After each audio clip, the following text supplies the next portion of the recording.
Welcome everybody to the Exes podcast with me, Scott, and Therese. Welcome everybody to the Exes podcast. Somebody left their volume on. I forgot to share. I'm trying to share. Okay, go ahead and share.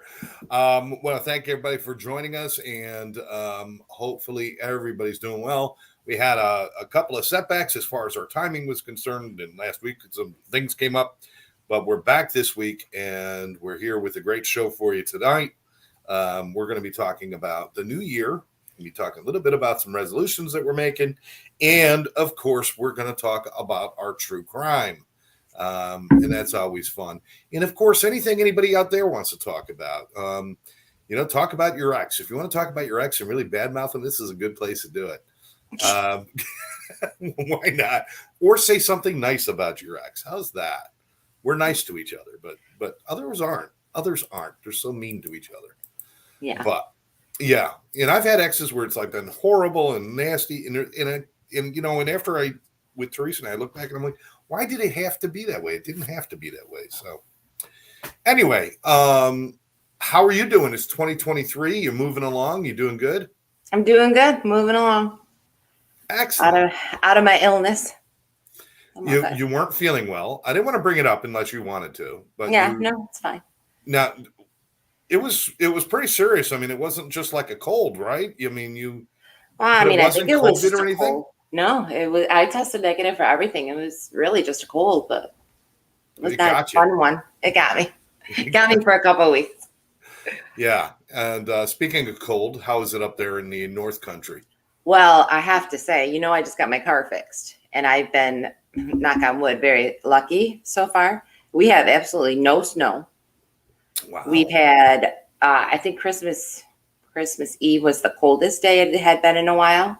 Right. And now today was the second coldest day. It was like 24 this morning when I went out to my car. Now, I know down here in Florida, we're getting another cold front this weekend. Are you guys getting any weather coming your way this weekend or in the next few days? No. No. Okay. Well, I don't watch the news, so I wouldn't know. But not that I've heard at work. I wake up, I look outside, I decide what it's going to be. Mm-hmm. Oh, good. Family's good.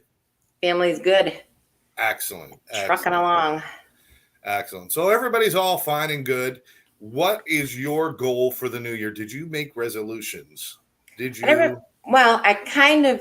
guess I kind of did. I'm gonna. You know how they say pick a word for the new year? No, I don't. Oh, well, I've seen it going around. Like you're supposed to pick a word that's gonna describe your next year. Oh, okay. Like what you want. So my word is gonna be acceptance. Just acceptance of, my downfalls, my, I guess, physical appearance, all of that. I'm just gonna try to relax about it, accept it, move on. Okay. All right. And then I am going to try to get myself out into the world. I know we talked about that before. Mm-hmm. And have you started to, well, you've been sick and you've been sick pretty much for almost a full week or a little more even. Mm-hmm.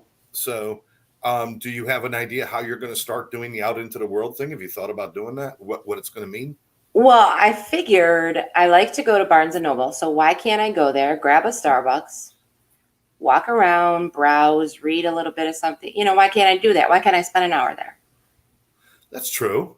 And then there's the canal where there's little shops and restaurants, and why can't I go down and walk around there for an hour? Now, is part of this also interacting with people, like saying hi to people and being a little more outgoing that way? Well, let's not go crazy. I'm going to walk around, but nobody freaking talk to me. let me get out there first.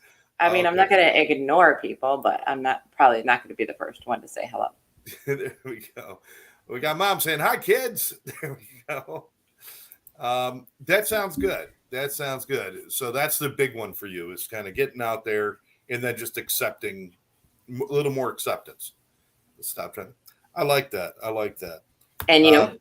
Me? Well, I want to definitely not only continue with my healthy eating and adding more exercise into what I've already started. and I definitely want to be fit with what I eat and be fit in what I do, because it's getting harder to get out of bed in the morning. With every year that goes by, it's like, you don't walk, you're not upright yet. You get out of bed and you're just kind of still hunched over, and it takes until I get to the coffee pot before I'm walking, and I'm feeling, because I'm stiff, I'm sore, so I definitely, that's the big thing for me, is to continue that.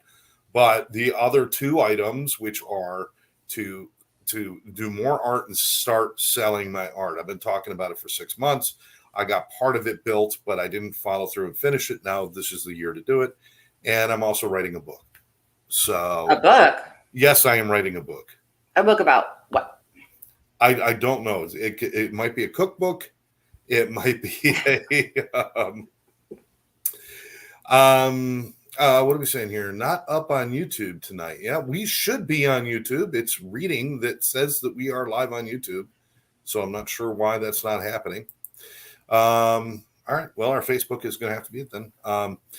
No, the book is going to be about, just with the different things that I've gone through in my life and the different things that I've done to myself, and just kind of a survival guide to dealing with difficult situations and learning about yourself, and trying not to let our defeats define us, and really build on those to try to build better people.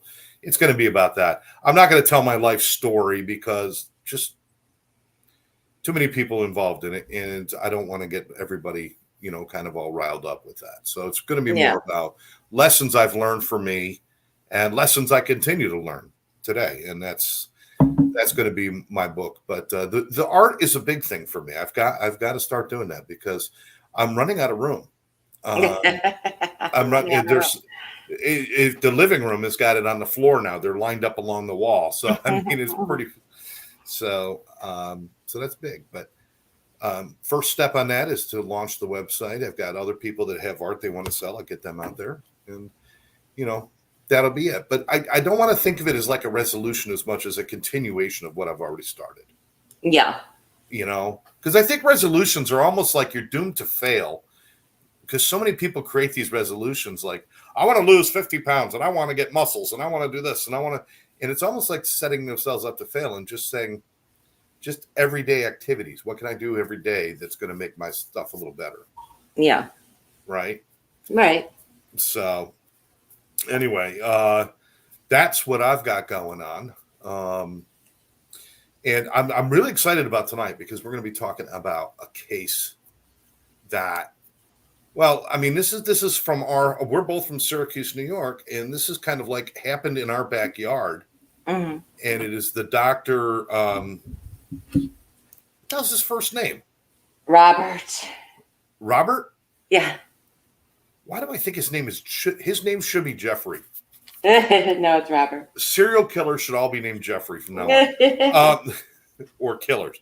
Dr. Robert Neulander. And he was an OBGYN outside of Syracuse, right? Correct. In Syracuse, at Krause. Oh, he actually was in the city. I thought he also had he lived outside the city in Fayetteville. I think. Mm-hmm. Had a practice in Camillus, which is another small town outside of Syracuse, but it's all the Syracuse area. It's all I mean, it's like, I don't know, 20 minutes from each other. It's close.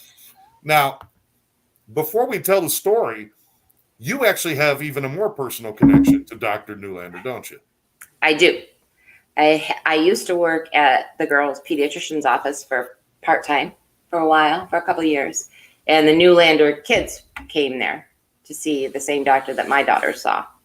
Right. She had a lot of local celebrities. She had some people from the news, blah, blah, blah. So Leslie used to bring the kids in, for their physicals and their checkups and all of that good stuff. So I knew of her, and I knew that her husband was a doctor. And then I had a lot of GYN problems, which, I had seen my same doctor since I was a teenager. And I just was tired of playing with the hormones. And so I'm like, well, he's supposed to be, besides being a high risk pregnancy person, he was also supposed to be a specialist in GYN difficulties. So I said, well, let me get a second opinion. Let me go see if he can have anything new, so I could stop playing with all those hormones, because they're giving me shots, they're giving me pills. It's terrible.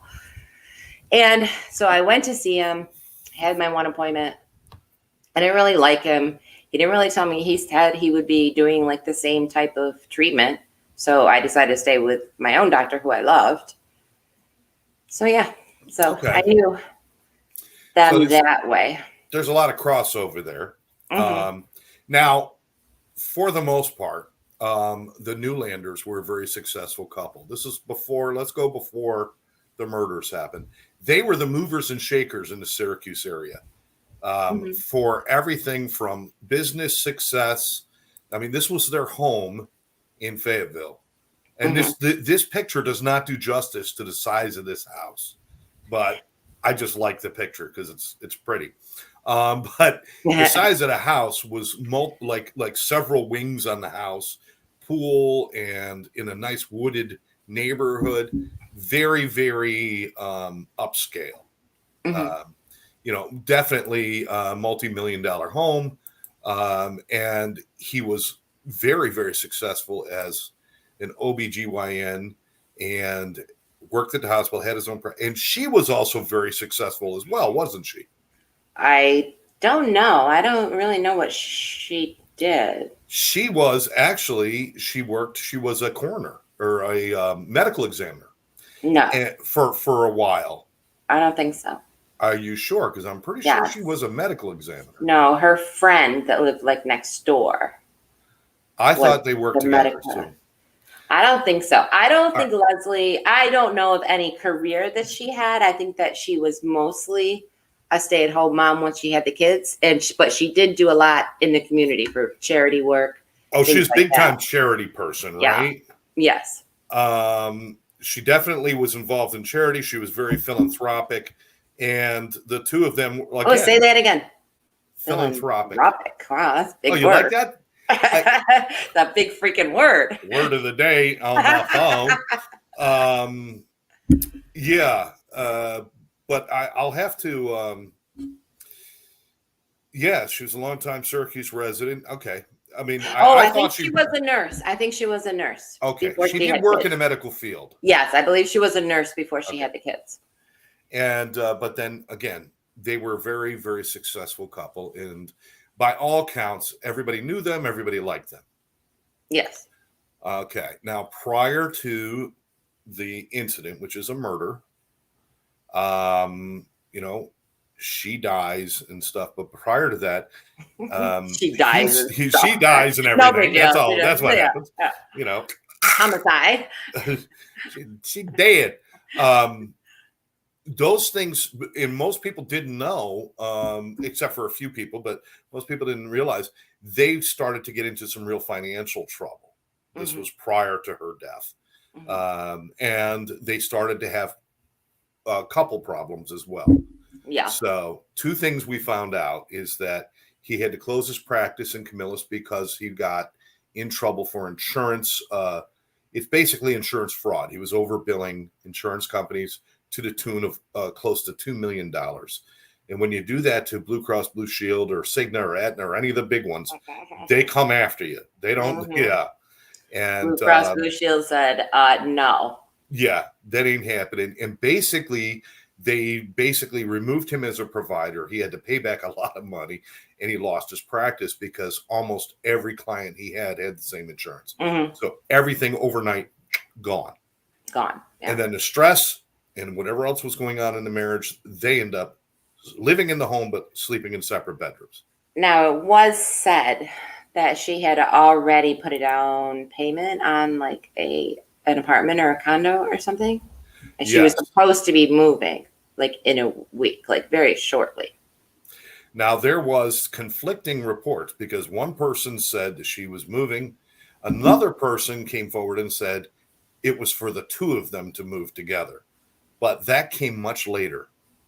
Yeah, I don't think that came much later. So that was just kind of one of those things that's like several people's story changed over the course of this.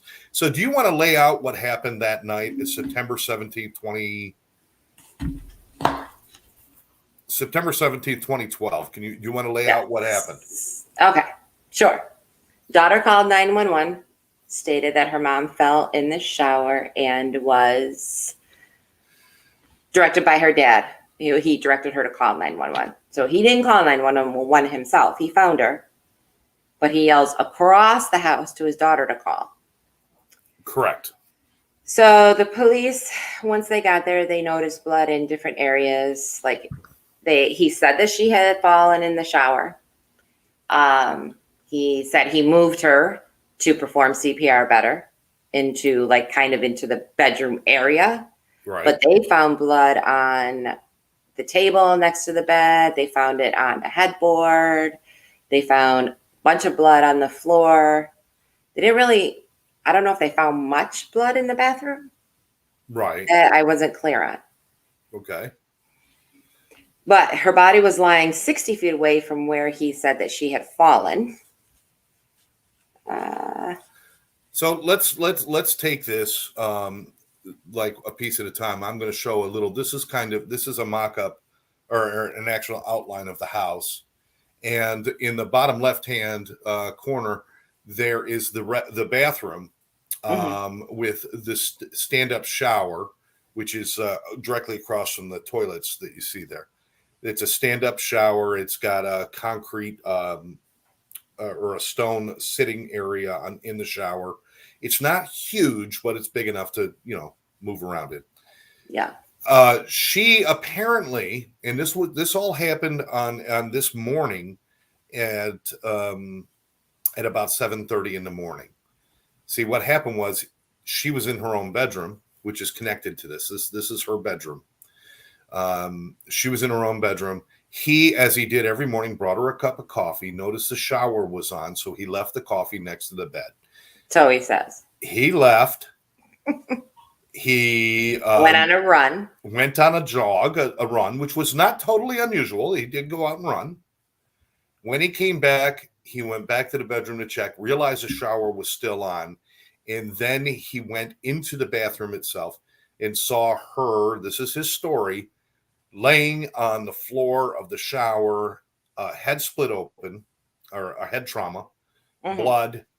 And at that point, he runs partway down, he leaves the room partway down the hallway, yells to his daughter, call 911, goes back into the room, and instead of sliding her out into now you can see the bathroom floor, that's a sizable bathroom.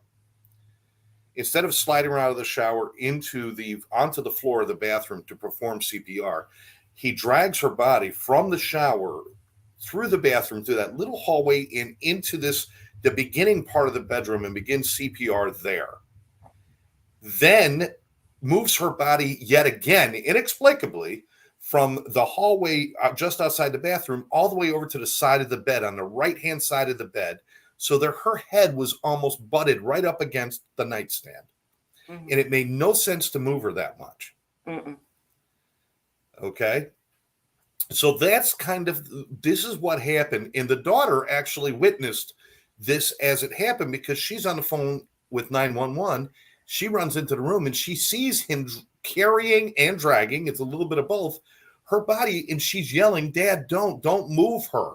Her neck, don't move her." A doctor would know with a head trauma not to move somebody that much. Well, yeah. Wouldn't you think? Well, yeah. And plus, all right, so what's the point of moving her body in the first place? You want a hard surface, right? You want room to do. So that shower area, if she was already fallen in the shower, why can't you just roll her on her back and start CPR? If that's what you are intending to do, is save her life, right? The explanation by him was that the lighting was too dim in the bathroom. That's bullshit, because you don't need lighting for CPR. I agree. And if the lighting was that dim, how did he know it was safe to move her? If there's that much trauma, a doctor would know not to move her at all. Yeah. And then, except for life-saving measures. To take a chance to spread her out so you could do the CPR. Yeah. And the shower may not, in the shower, there's enough room that if you had laid her down and she would have fit, if you laid her down on the floor of the shower and you could have done compressions there, it would be awkward, but you could do it. Yeah. at the very least, if he slides her out of the shower area into the floor of the bathroom, there's plenty of room in a hard surface. Why drag her from the floor of the bathroom into the beginning of the bedroom where the wardrobe is and everything? I'll show you the picture again, just so that people can get an idea. There's a big wardrobe that's outside the bathroom there. That's that square block there. But he stops there, does compressions there. Blood is transferred into that area. Then he drags her again over next to the bed. Again, Therese was right. 60 feet, 60 freaking feet. Mm-hmm. So he could do more CPR compressions and transfer more blood into that area. What does it tell you, just in common sense? Why would you have to drag her everywhere and have blood everywhere? What is he trying to cover? Mess with the crime scene. That's correct. Make them not know where it actually happened, because I don't think it happened in the shower. I mean, an initial attack may have happened in the shower, but I don't think she was killed in the shower. Right. Exactly. And what we can tell you, what we know for sure, is that there was blood. There's different kinds of blood. There's blood droplets. There's blood pooling. There's blood splatter. Mm-hmm. And what they found was blood splatter in the bedroom, near the bed, near the door of the bathroom, but not in the bathroom. In the bathroom, they only found blood pooling. Like, there was no attack in there, but there would have been an attack on the end. So yeah. Now here's here's the thing. We're going to show you. This is the bedside table. Now you can't see the blood splatter on there, but there is blood splatter on all of the things in that picture except what, Therese? The white coffee cup. The cup of coffee he apparently brought to her prior to him finding her, prior to her coming out and getting the CPR. And so any blood transfer that happened, because there was blood on the lampshade, there was blood on the picture, there was blood on top of the vanity there was blood on the headboard and on the blinds of those windows. Mm-hmm. But not one droplet on that coffee cup. Which on that nice white cup. Yes. Like, why do you pick a white cup? I got the cup here. Now, you see, it should have had like this, like splatter. That's not real blood, people. Don't worry about it. I didn't kill anybody. So the detectives, the funny thing is that the coroner's first report said that it was an accident. It was an accident. Mm-hmm. And then it was a few months. Now, the detective that was first there thought it was fishy. He called his supervisor, but then the coroner came and said, no. We see those kind of injuries with falls in the shower. So they ruled it an accident, so they had to stop the crime scene, blah, blah, blah. As the months went by, friends started questioning and speaking up and talking to the DA. And a lot of their friends were very influential people in the city. Yes. Right. You know, a nurse that worked for him, but was also friends with Leslie because she used to work with her. The next door neighbor was the retired medical examiner for Onondaga County. So the DA asked her to take a look at it, even though it was her friend and she wanted to push down bad feelings. She said that she would take a look at the report. And they found, what did they find? Let me find my spots. Let me give you a couple comments while you're getting ready to give that. Okay.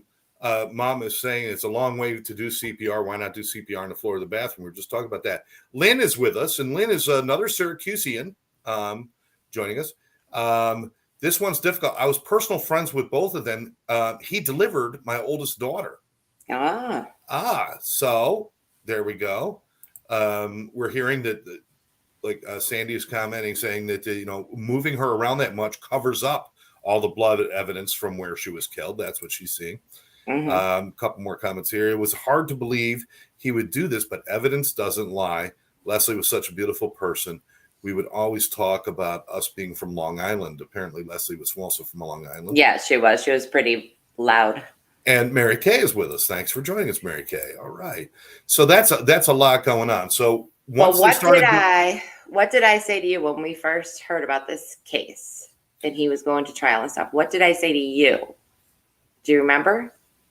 I thought you thought he was guilty from the beginning, didn't you? Yes. You said there was something wrong with it. Yeah, and there's something wrong with him. Like with he him, was arrogant. There was something about him that made you believe he could have done it. Yeah, he has a psychopathy to do that kind of thing. That he could do that. Yeah. Yeah. All right. So they did the autopsy. Okay. What did they find the second time? She had a severe. Sorry, can't read in the dark. Well, that's why he couldn't do CPR in the dark. That's why he had to move her. Oh, Lord. Well, she had a severe head gash on like the back of her head, which is inconsistent with a fall in the bathroom because, you know. Okay. Now, she also had... She had wounds. Yeah. Oh, sorry. Go ahead. She had penetrating wound towards the back of her head, making blood pool in her eyes. Such injuries are usually seen in car accidents, falls from a high-story building, or beatings, like if somebody, beat you about the head. Yeah. There was bruising that was not consistent with what they were talking about on her cheeks and in her face. There was also gouging and scratching kind of marks. Though, I mean, it wasn't like obvious fingernails, but like abrasions almost that weren't consistent. So with just falling in the shower. Yeah, falling in the shower. It's hard to say that the gash didn't happen because of that, but all those other things don't add up. And of course, doing what we're doing now, the people we're talking about, I'm not sure that, people understand. I mean, these were pretty much, I mean, like Therese says, she got the creepazoid feeling from him right from the beginning, but they were the movers and shakers. They were a power couple. When this first happened, this was so shocking. Like, most people just couldn't comprehend that it could be anything but an accident. Yeah. And I think that was part of the rush to judgment. And I mean, I'm not going to say anything about the Fayetteville Police Department or the rescue EMTs, but they really did a shit job of preserving the crime scene right from the beginning. Well, I mean, it was very shortly declared not a crime scene. That's true. It happened very quickly. You're right. Yeah. But they also, after the DA reopened the case, because he listened to all of the friends, her name was Mary. He got her report, and she was friends with the couple. She was friends with both of them, but she said, the evidence doesn't lie. I can't say that this was an accident. Right. I think it was a homicide. So he reopened the case, and they went back to the house, which had been sold, but the new owners hadn't taken ownership of it yet. They hadn't moved in there. They hadn't touched anything. They hadn't cleaned anything. So that's when they found the blood on that black headboard. Right. They didn't see that the first day. Yeah. But they found that on that velvet black headboard. They found her blood, and then they were made aware that the sheets were not the sheets that the housekeeper had put on the bed. Yeah, that's two big things right there. Those sheets. Now, first of all, anybody that's got that kind of money and lives in a house that looks like this, why the hell would they have sheets that look like that? I mean, that's the first thing I got to ask, because those are some ugly ass sheets. I don't even know what that pattern is on there. Yeah. Are they leaves? Were there leaves? I have no idea what it is. I thought it was like fruit, like plum, pears, and I don't know what it is. I think it might be like leaves. It could be leaves. Yes. Yeah, you don't see autumn leaves anymore, so you forget. That's true. That's true. So these sheets, now with everything around there, the headboard, the windows or the blinds, the lampshade, and not the lampshade just facing the outside, like where the body was, but towards the bed, it had splatters, which could not have happened from doing any kind of chest compressions from the ground, because the splatters were towards the window almost. So which means the splatter had to come from different directions. But anyway, but all of that splatter happening, that coffee cup, pristine, not a drop of blood. In the sheets, not a drop of blood. The house, and by Dr. Neulander's own admission, he put that cup there before any of this stuff happened, so there should be blood on it. And the housekeeper said, those are not the sheets she put on that bed. Mm-hmm. So those sheets were changed. Here's where we are now. What the belief is that Dr. Neulander killed his wife sometime during the evening or the early morning hours in the bedroom area. She somehow made her way towards the bathroom, creating the different blood splatters all the way from beside the bed all the way over to the bathroom door. He put her in the shower and at that point she was probably already dead or close to dead. He put her in the shower. Then he stripped the sheets, put different sheets on, brought the coffee cup up for his alibi that I brought her a cup of coffee every morning. And then he went for a jog and disposed of the sheets and the murder weapon somehow. Comes back to the house, discovers her, and puts on the show for the daughter. I don't think I'm missing anything, but that's what they're going with at this point. Is that correct? Yeah, that sounds about right. And what a shitty way to drag your daughter. I mean, she was an adult, but she was only like 22 or 23 years old. Like, what a shitty thing to do is to drag her into that. Yeah. Make her a part of that. Like, why, how could you do that to your child? I don't understand. How many times did she fall? Get up, fall down, get up, fall down. Seriously. I know. It's like, I don't know what happened. He fell on the knife 12 times. I don't know. He just fell. The story just doesn't make sense. His actions do not make any sense. No. He did explain, because there was blood splatter as much as 8 feet on the ceiling, 8 feet in the air, there was blood spatter. Now, the fact that could have happened during CPR is so unlikely. Yeah, no, especially with a head injury. Yeah, his explanation. Now, by that time, she had already been dead. There would not be blood flowing from that wound to explain that much blood pooling. And her injury was the back of her head. Correct. So she would be late. So how is that going to cause any kind of splatter way up there? Exactly. Apparently, he was doing CPR reverse. She was laying on her stomach. I don't know. It doesn't make sense. Now, one of the things that he said and the daughter said, now, when the daughter called 911, I'm 99.999% sure she was extremely under duress and shocked and just going crazy. I don't have any part of me that believes she had anything knowledge of what was going on, other than she thought this had happened. Me either. And her father's actions were just making her crazier than she already was. She was just going. But even the daughter said later in a statement, because the father made the statement, my shirt got all bloody. I took it off and threw it across the room, and that explains the blood. But later they could not find the shirt or confirm that the shirt even existed. He could not produce it. The shirt was just nowhere to be found. And how is it going to be that soaked from just moving and doing CPR that it would splatter all over the room, right?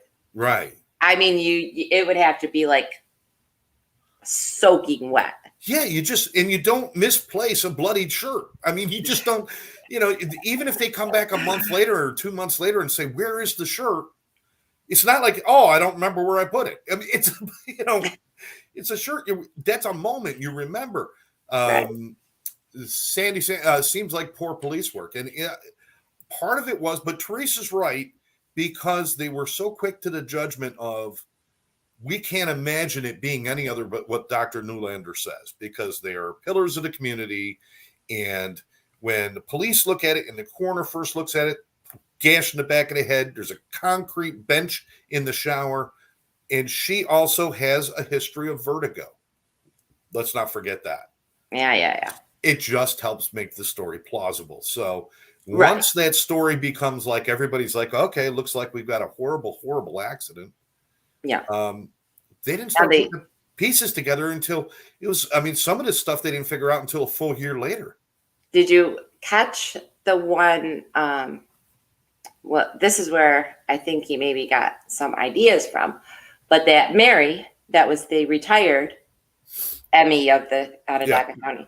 She lived like next door, across the street, somewhere really close. She had fallen. She was still recovering from her fall in her shower. She was a little bit older than them, so That's right. she did get pretty bad injuries. She didn't die, Right. but it did take her quite a while to recuperate from that. And they went and visited her when she got home from the hospital from this fall. And she fell in her shower. So you're thinking maybe this was something like the doctor said, here's an idea. How can I make this look like an accident? Oh, the shower's right there. Right? Mary got really injured. Yeah, well, she said the husband said she had vertigo. Yeah, that is true. And actually, that was a statement that was backed up. She had in the past had vertigo. Who hasn't had vertigo in the past? She has never fallen down like that. Who hasn't? Have you ever had vertigo? Yes. Yes. Yes, me too. Remember, I used to be a drunk. Of course, I had a vertigo. So he was charged, went to trial, found guilty. His kids were standing by him. Even some of Leslie's family is still standing by him. Right? Right. So he gets sentenced to 20 years. Okay.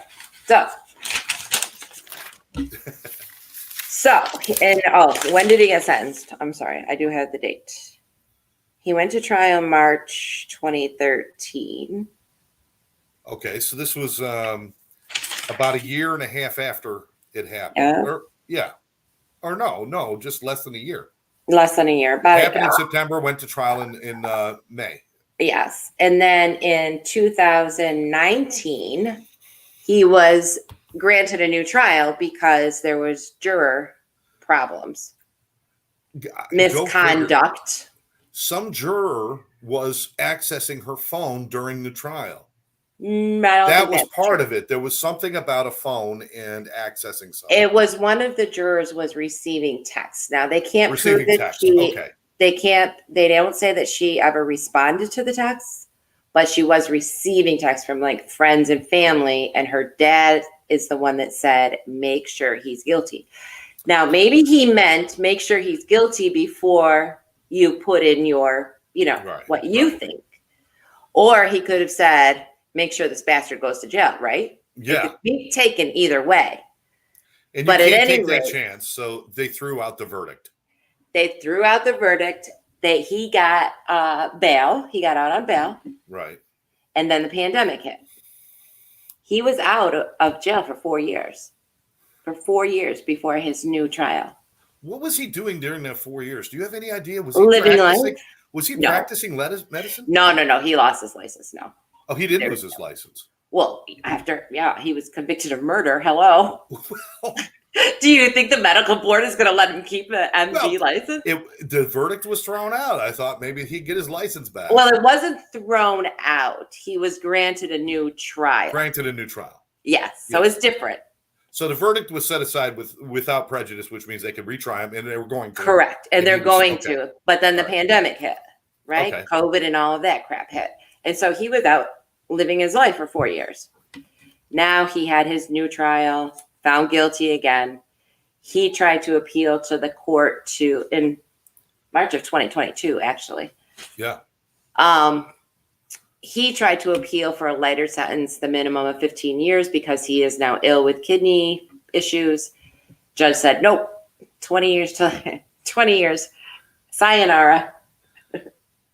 Well, I mean, once again, the Neulanders, they had the world at their feet. Yeah, he had some problems with insurance companies, being a doctor. Guess what? I see that all the time, even in the treatment industry. There's problems with insurance. You can recover from that. You could do fine. Look how they were living. They were living perfectly fine. And then this guy has to plan this horrific murder of not only his wife, but the mother of his children. And while one of his daughters was in the house, making her a party to that morning. Oh, I mean, if he had any decency, he would have at least, decency as a killer, done it when she wasn't there and not made her such a part of it. Yeah, no, he deliberately called for her and made her call 911. It was horrendous. And, Mm-hmm. again, I mean, there's a big outline of the house, the top portion of the house. It's hard to read there because of the way the picture is. But, they were staying on opposite ends of the house. More and more people were coming forward at the end or after he started going to court that she was going to leave him and that they were on the rocks. But, yeah, I don't know. I think it's a little combination of a rush to judgment by the coroner, a rush to judgment by the police, and them just not looking at it. I think now, Teresa, you're a nurse, but I'm not. But even I know you don't move a body that's been harmed that far. You Correct. just don't do it. No. That alone should have said, we're not ruling this anything until we figure out why the hell he did what he did. Yeah. Yeah. But I don't know. Maybe the coroner was friends of theirs. He was very well known in the community. I mean, even though he was having his insurance problems, he was still a pretty respected physician. He had delivered a ton of babies, ton of high-risk people. Yeah. I mean, they really, I mean, when is enough not enough? I mean, if you're having problems with your marriage, deal with it. Don't do this. Mary Kate, what a tragic story. This is absolutely a tragic story. Yeah. And it's tragic on many levels just because it was so shocking. I remember just the whole tone of people from Central New York. Mm-hmm. Just like, this isn't just some guy out there who shot somebody or some. This was super, super like, I don't know. It was so egregious. Everybody was so upset about it. Yeah, and I don't even know, if they really pinned down like a motive. Obviously, he never admitted it, so you're not going to get the motive from him, find out why. But I don't think anything about like life insurance was mentioned. I think it was just the fact that she was going to leave him. And she would have taken him for at least half of what he had. Well, yeah. And what they had was dwindling because of his situation. Probably the biggest thing was the house they had. Yeah. At that point, right? The insurance money, from what I understand and what I read, again, it was a non-factor because for some people it's a lot of money. For them, it wasn't. It's $500,000, $500,000 insurance money. But for them, it wasn't enough because of their situation. Mm-hmm. $500,000 was not a. It was not a motive. It's a lot to have. It's a lot to have on a housewife, though, right? Well, because if he's the money maker, you're right, because you have life insurance so that your family, right, is taken care of basically when you pass away, right? Yeah. So if she's a housewife and not bringing in an income, why would she need that much? You don't spend $500,000 on a funeral. Well, in a sense, they were business partners, if you think about it, because while he was running the business, she was running their social life and their philanthropy and their charities. And that actually brought them prestige. It brought them a lot of things. So in a sense, they were partners in that. She worked probably as hard as he did, but it was a different area. Yeah, I guess that's true. Yeah. And I have a feeling that there wasn't prenups and all those kind of things. It was probably just, what's mine is yours and yours is mine. And that's, Yeah, because I think they got married when, in the 70s, like he may have been a resident. Like he wasn't, they've been together a long time. It was his second wife. It was his second wife. His first wife, yes. Two of the children are from his first wife. And I think they have 4 children total. I think it's 4. And 2 of them are from those two. But he was married before, but it was a long, long time ago. And I just know about Ari and Jenna. Yeah. There's probably more to the story. Maybe he had a double life. I know that had been talked about, that he was having affairs and doing this and doing that. Well, different things going on. Hello. He was a doctor. What does that mean? What does that mean? Oh, they are not the most faithful. Let me just say, most doctors have at least 1 or 2 nurses floating around that hospital. Any hospital. Wherever you go. Almost wherever you go. They got stupid nurses? Yeah. Wow. Yeah. Really? Yeah. You would see.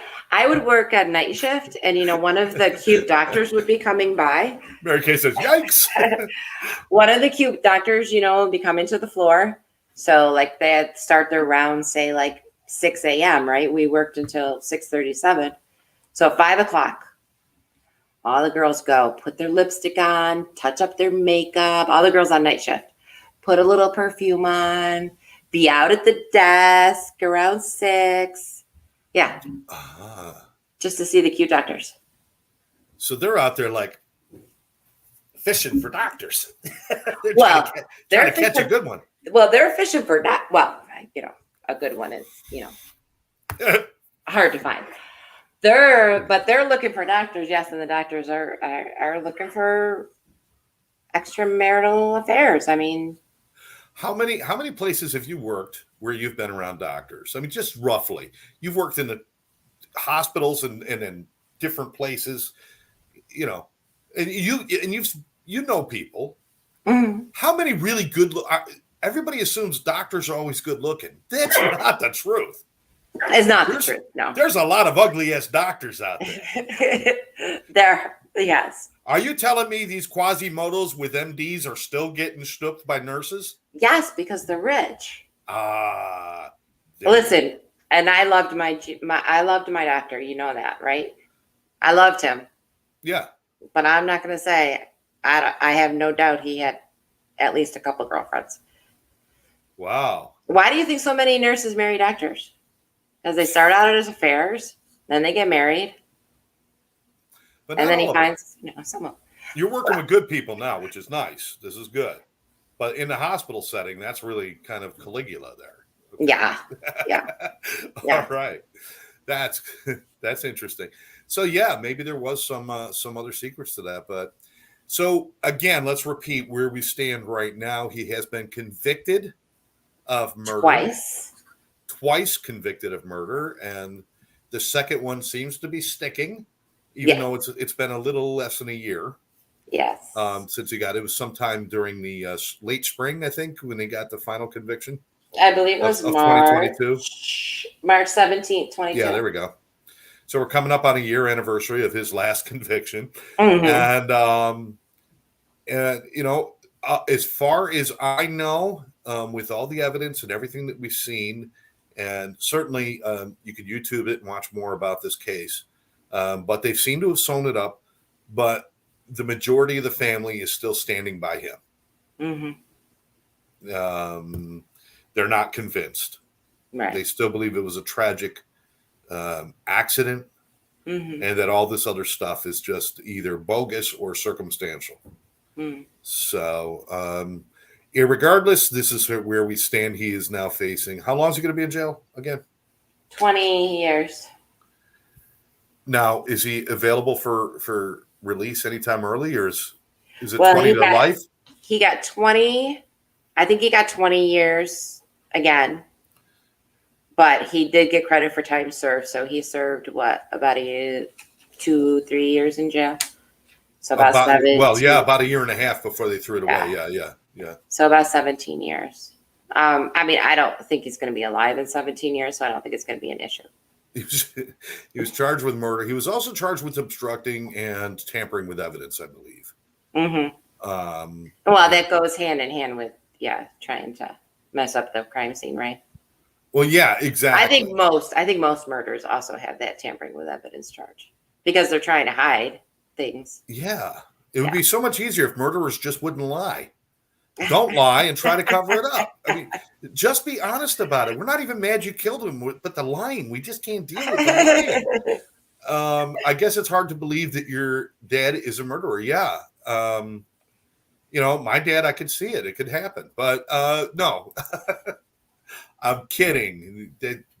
He was found not guilty. No, but I guess it would be. And again, so much of the community was just like in such shock. I guess certainly the children would be and everything else. But and I guess he's all they have left, right? What's that?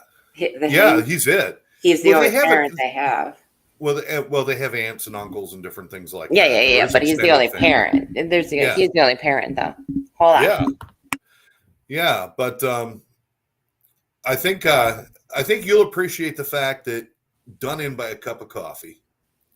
Yeah. And one of the things that was said during the trial, and this was actually made a big deal. I believe it was Leslie Neulander, the victim's sister, who said, "This makes no sense. She does not leave the bed before she drinks her coffee. Mm. She does not take showers before she drinks her coffee. She doesn't do anything before she drinks her coffee."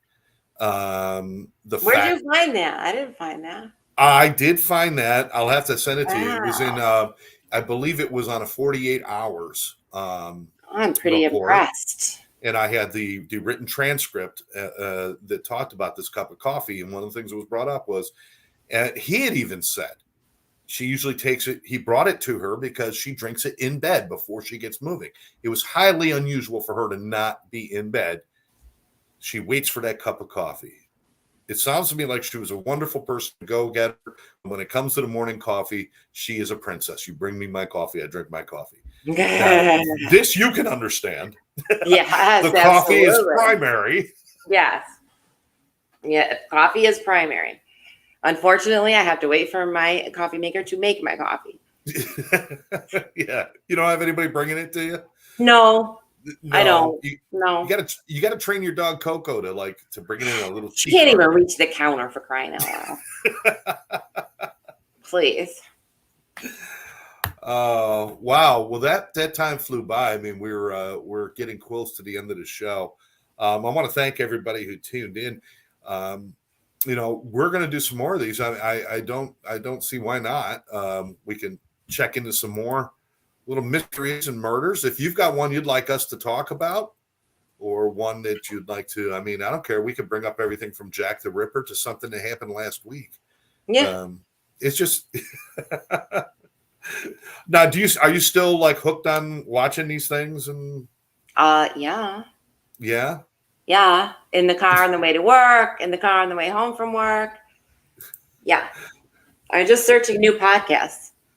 Oh, good. Well, we're one of the new ones, people. Check us out. The Exes. We're kind of like McMillan and wife, but after they got divorced, that's what we are. We're out there solving crimes. Yeah, don't ever invite Therese and I somewhere together. You remember the Heart to Heart? Yeah. Remember that show? Yeah. Why would you invite them to a party? Every time they go to a party, somebody gets murdered, but at least they figure out who did it. They're there to solve it. They're there to solve it. All right. So love this show. Thank you. Thank we appreciate you. that. We love doing the show. It's a lot of fun for us. We're going to be back in 2 weeks. That will be on the 25th. And we'll have a new mystery for you. Are you gonna pick this one this time? Why did you pick this one? Well, yeah. Sort of. Yeah. Sure, go ahead. Take credit. I don't know. We'll figure one out, and we'll let you know in an ad prior to the show. Unless you guys got something for us, reach out to us on Facebook. Let us know if there's something you would like us to look into. But I like us both working on the same case. I like this better. That we're both like on the same case, because it gives us more information. And you're going to be looking up that cup of coffee thing, aren't you? Yes, I am. I tried to find the Dateline to rewatch, but they pulled it down. I couldn't find it anywhere. Yeah, that was hard. I got snippets, but they wouldn't show the whole program. So sure, same. So we'll have to. Oh, Celeste, I have not heard from you in quite a while. I hope you're doing well. Interesting. Loved hearing your perspectives. Thank you very much. Appreciate that. All right. But for now, we're going to wrap it up. You've been watching the Exes podcast with Scott and Therese, and we're into the new year. We're hoping everybody follows through. If you made some promises to yourself, please keep those promises to yourself, and spend a little time on a murder mystery. It just kind of spices up your life a little bit. It's a whole lot of fun. Therese, any last thoughts? Don't kill anybody. Don't kill any. Yeah. Study other people's murders. Yeah. Yes. Don't commit your own. But if you do not bring them coffee ahead of time. We know this. All right. I'm Scott. I'm Therese. We'll catch you next time right here on the Exes. Bye-bye.